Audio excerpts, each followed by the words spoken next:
नाज़रीन, अवामी न्यूज़ में ख़बरनि जो सिलसिलो जारी है। हिन वक्त असीं तव्हांखे पीर जे ॻोठ में ख़बर ॾींदा हलूं त पीर जे ॻोठ में अवामी न्यूज़ जे ॾिनल सॾ सिंध मुंहिंजी माउ जे उनवान खे पीर जे ॻोठ जे शहरनि पारां भरपूर आजियां कई वई है। क़ौमी काज खे 6 डिसंबर अवामी न्यूज़ सां गॾिजी मल्हाइण जो कोल कयो वियो आहे। अवामी न्यूज़ जे चेयरमैन अब्दुल रज़ाक राजपूत खे जस पेश करियूं था, जंहिं अवामी न्यूज़ जे ज़रिए सिंध जी सकाफ़त खे झर झंग में उजागर कयो है। नाज़रीन, जे त पूरे सिंध जी पीर जे ॻोठ में भी अवामी न्यूज़ जे सॾ ते उनवान सिंध मुंहिंजी माउ जे हवाले सां पीर जे ॻोठ में सिंधी सकाफ़त जूं जेके तयारियूं आहिनि उहे ज़ोर ऐं शोर सां जारी आहिनि। इन हवाले सां पीर ॻोठ वासियुनि सां ॻाल्हि ॿोल कंदासीं त उन्हनि जो छा चवणु आहे। सिंधी सकाफ़त जो ॼाण 6 डिसंबर कीअं मल्हाईंदा, अचो त उन्हनि सां गौर वीचार कयो। टोपी एतिरो मल्हाईंदासीं, एतिरी जज़्बात ऐं ख़ुशी आहे शागिर्दनि में, मुलाज़िमनि में, हर माण्हू इन ॾींहं जो सबूत ॾींदो हिन सिंध खे त जेको आहे सो असां केतिरी मल्हाए रहिया आहियूं ऐं दुनिया ॾिसंदी असांजी ताज खे, सिंधी अजरक टोपीअ खे ॾिसंदी असांजो ही ताज जेका आहे।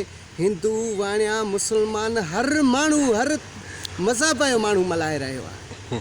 वॾी ख़ुशी हिन अवामी न्यूज़ अब्दुल रज़ाक जे कम खे अब्दुल रज़ाक जी वॾा शुक्रगुज़ार आहियूं। अवामी न्यूज़ जंहिं मोकिले ऐं असांखे साबित करे ॾेखारियो आहे ऐं ख़ुशी जज़्बो ॾिनो आहे, उन जा शुक्रगुज़ार आहियूं। अब्दुल रज़ाक राजपूत जा शुक्रगुज़ार आहियूं। असां तमामु थोराइता आहियूं जंहिं अवामी न्यूज़ असांखे पीर ॻोठ में मोकिले। असांजा वीचार, असांजूं ख़ुशियूं, असांजा जेके ही अजरक टोपियुनि जा ॾींहं आहिनि उहे असांखे घुराए ॾिसी ऐं असांखे वॾो सबूत ॾिनो आहे अब्दुल रज़ाक। सिंध टोपी भरपूर ॾींहं सां मल्हाईंदासीं। सिंध टीहर सां गॾु असां आहियूं। असां ॾाढी ख़ुशी थी आहे असांजी। हर साल जीअं हिन साल बि असां पंहिंजी सकाफ़त 6 डिसंबर 72 नमूने ऐं जोश जज़्बे सां मल्हाईंदासीं।